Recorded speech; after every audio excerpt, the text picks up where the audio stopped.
Magandang araw po sa inyong lahat mga kababayan at welcome back dito po sa Pinas News Review. At eto nga mga kababayan, Lacson na nagbabala. Nako, delikado si Kong Lian.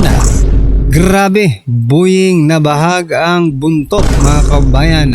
Yan mga karibin natin patungkol po riyan ang ating alamin at bibigyan ng reaksyon sa videong ito.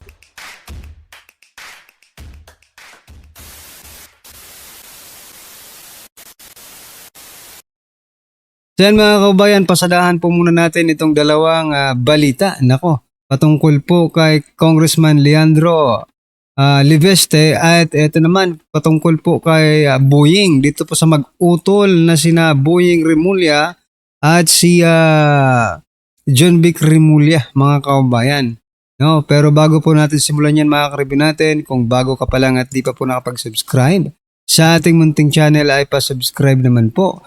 At palike na rin po ng video ito. Ayan, maraming salamat po mga kababayan. At eto nga, no, pasadahan natin itong si Senator Ping Lacson. Nako, mayroon po siyang babala dito po kay Congressman Leandro Liveste.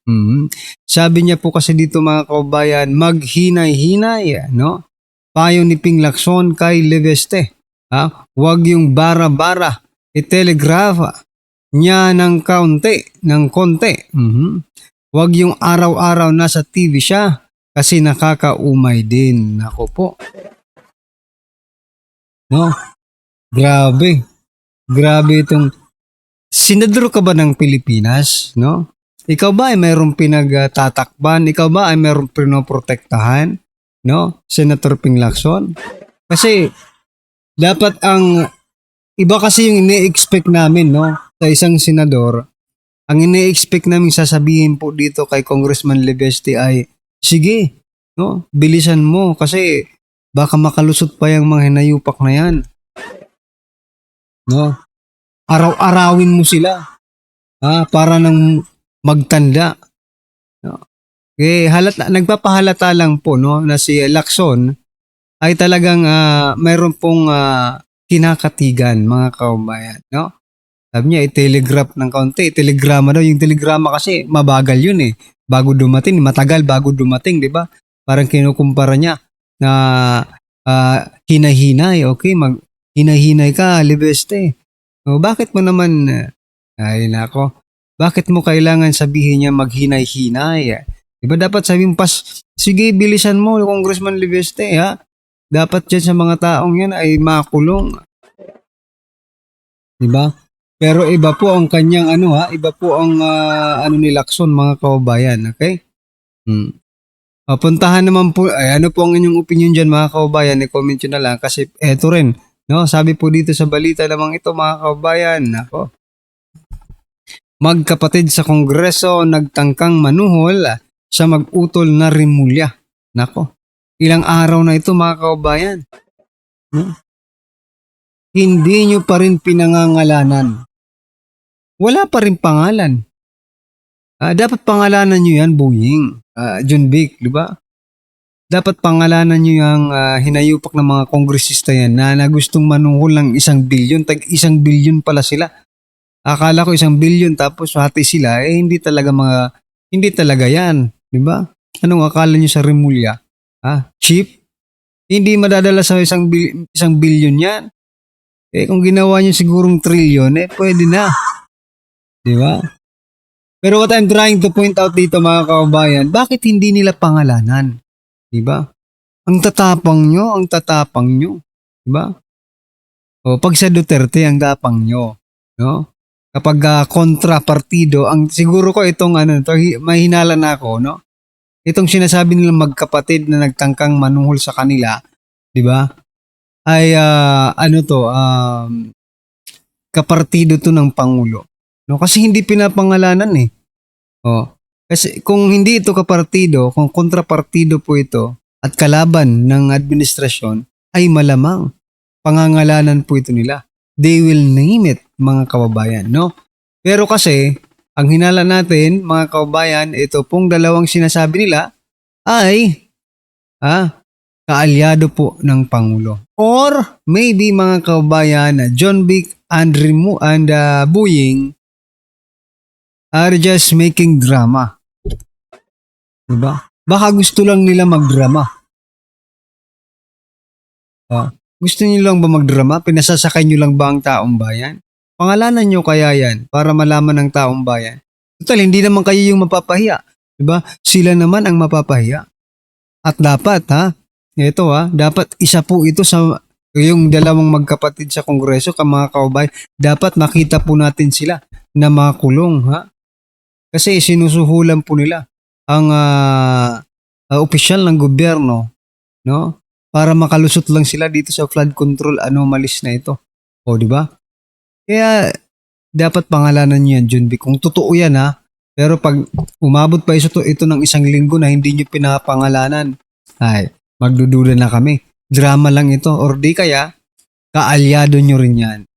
Di ba? Ganun talaga. So ito mga kababayan, panoorin po natin ang video ito na kung saan ito si Congressman Liveste, mga kababayan. Ang dahilan na ang daming mga umaatake sa akin ay sa dahilanan na ang hawak kong ebidensya ay higit pa sa Cabral Files, at kung ilalabas ko ito, malaki ang magiging consequence ito para sa ating bansa. At dahil sila po ay nagmamonitor sa ating press con ngayon, ako po ay sumusunod sa payo ni Senator Ping Lacson na wag bara-bara.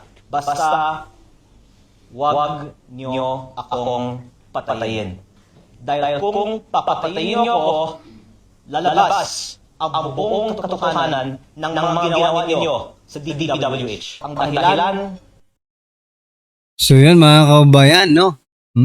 More than Cabral Files, no? Higit pa sa Cabral Files, mga kababayan, no? Yung hawak na ebidensya pala ni Congressman Lian Liveste.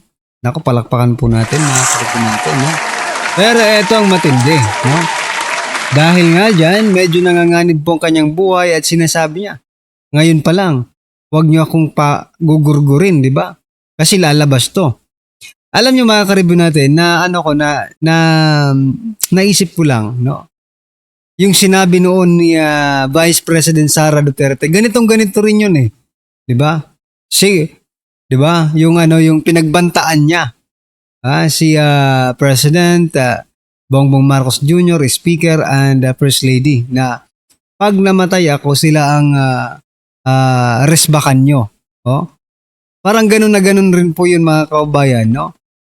Sabi po dito ni Congressman Leandro, pag nagurugura ko, lalabas ito at makikita ng lahat. So, parang Congressman Leandro and Vice President Sara Duterte are playing safe, no? Sa mga ginagawa nila. And secure, di ba? Siyempre, kailangan maging ma-secure mo yung security mo, yung safety mo, di ba? Before anything else. Kasi aanhin mo naman itong mga ito kung magugurgur ka rin, di ba mga kababayan? Yeah, good job po, Congressman Lian Liveste. Alright, palakpakan po natin. So mga kababayan, ito, pasadahan na po natin ang video ito. Sabi po dito mga kababayan, nako, Diyos ko po, Liveste pinag-iinitan na. Iniipit ang negosyo, grabe to, BBM admin, desperado na sila. O ito, pakinggan nga po natin at bigyan natin ng reaksyon. Ito ang nakakagulat. Viral at trending sa mundo ng social media ang di umano'y balitang kung sino pa ang lumalaban para sa katotohanan ay Correct. ipakukulong ng kasalukuyang pamahalaan. Ito ang naging sitwasyon ng marami sa ating mga kababayan matapos nga maglabas ng official statement si Congressman Liveste kung saan kanyang sinabi na gagawa daw di umano siya ng kaso upang sa gano'n manahimik na ito at tumigil na ito sa pagkalaban sa kasalukuyang pamahalaan ngayon na pinamumunuan ni Pangulong Bongbong Marcos Jr. Pero bago ang lahat mga kapinas, kung bago ka pa lamang sa channel namin, ay huwag mong kalimutan mag-subscribe at pakiclick na din ang notification bell para mas maging update ka pa lalo sa lahat pa ng bagong videos na i-upload namin. At yun nga mga kapinas, Grabe kayo, kung hindi niyo kakampi sa gobyerno ay basta-basta niyo na lang sasampahan ng kaso. Batangas 1st District Representative Rinaldo Laviste harapang binulgar sa publiko na gagawan daw di umano siya ng kaso ng kasalukuyang gobyerno para lamang manahimik ito at tumigil na sa kanyang paglalantad ng mga nasa loob ng Cabral Files. Dahil nga dito ay marami sa ating mga kababayan ang nagsasabi na halatang halata naman daw talaga na may itinatago at may pinagtatakpan ng kasalukuyang gobyerno, kasi halatang halata naman daw talaga sa kanilang galawan na ayaw nilang malantad sa publiko ang mga bagay na nasa loob ng nasabing Cabral Files. Ayon pa sa official report nilabas ng Ambalita ngayon sa kanilang official Facebook account. Siyempre, sinabihan na ako na gagawan ako ng kaso. Ito ang pahayag ni Batangas 1st District Representative Rinaldo Laviste bilang tugon sa mga isyong kinakaharap ng kumpanyahang kanyang itinatag, partikular na ang pagkansila ng mga power supply contracts at ang planong 24 billion pesos penalty na ipinapataw ng Department of Energy. Ayon kay Laviste ay bago pa man sumiklab ang kontrobersya ay may mga babala na umano siyang natatanggap. Mula pa noong Setyembre, sinasabihan na ako na gagawan ako ng mga kaso kung ilalabas ko ang Cabral Files at manahimik na lang ako para sa sarili kong kapakanan. Mariin din niyang itinanggi ang aligasyong nakinabang siya sa pondo ng gobyerno kasabay ng pagbibigay diin sa pinagmulan ng kanyang yaman. Wala akong nakuhang kahit piso mula sa gobyerno. Ang aking pera ay nagmula sa pribadong negosyo. Ipinagtanggol din ni Laviste ang track record ng kumpanyang kanyang itinatag. Iginiit na malaki ang naging ambag nito sa sektor ng renewable energy at sa ekonomiya ng bansa. Ang kumpanyang itinatag ko ay nakapagpatayo ng pinakamalaking kapasidad ng renewable energy sa bansa at nakapagdala ng pinakamalaking foreign investment sa Pilipinas noong 2025. Babala rin niya, may epekto umano sa pamumunuhunan ang kasalukuyang kalema para sa mga negosyante. Kaunti ang namumuhunan sa ating bansa ngayon dahil sa pananaw na ginigipit ang mga negosyante. Sa kabila ng mga akusasyon at isyong binabato laban sa kanya, ay tiniyak nila Laviste na igagalang niya ang proseso ng pamahalaan. Iginagalang ko ang mga kawani ng gobyerno at tutugon ako sa kanilang mga pahayag sa tamang forum. Gayon pa man, iginiit ni kongresista na hindi siya uurong sa paninindigan kahit pa may mga maapektuhan. Paumanhin po sa mga natatamaan, pero ang pinaglalaban ko lamang ay ang katotohanan. Sa ngayon nananatiling mainit ang usapin sa pagitan ng DOE at ang kampanyang itinatag ni Laviste, habang inaabangan ang susunod na hakbang kaugnay ng mga nakanselang kontrata at planong pagpataw ng multang umaabot sa 24 billion peso. End quote. Matapos ngang lumabas ang balitang ito ay umanigan na samot-sari komento at reaksyon mula sa marami sa ating mga kababayan at maraming nga sa kanila ngayon ang hindi napigilan ng kanilang sarili na maglabas ng kanilang hininga at komento sa mundo ng social media. The netizens posted, "Go lang ng go Congressman Laviste basta't nasa tama ang pinaglalaban mo at meron kang resibo ebidensya. Sino pa ba ang lalaban dyan sa mga tiwaling nasa gobyerno ay halos lahat na yata puro nabusalan na ang punganga ng maleta. Basta tama ang ipinaglalaban mo, sigad ang mag-aangat sa iyo, Congressman, laban dyan sa mga taong gusto lang matabunan ang kanilang baho. Mabubunyag din yung mga kawatan na yan kahit nasa panggigipit nila sa ibang tao. Sigad ang manggigipit at didiin sa mga yan, karma lang ang katapat ng mga yan. Ilabas po ninyo ang katotohanan, nasa panig nyo ang Diyos, sa huli sila rin ang matataligan niyan sa gobyerno nga ang bansang Pilipinas. Pag alam na sasabit ang mastermind, kitang-kita sa madla ang ginagawa ng gobyerno, panggigipit sa mga nagsasabi ng katotohanan.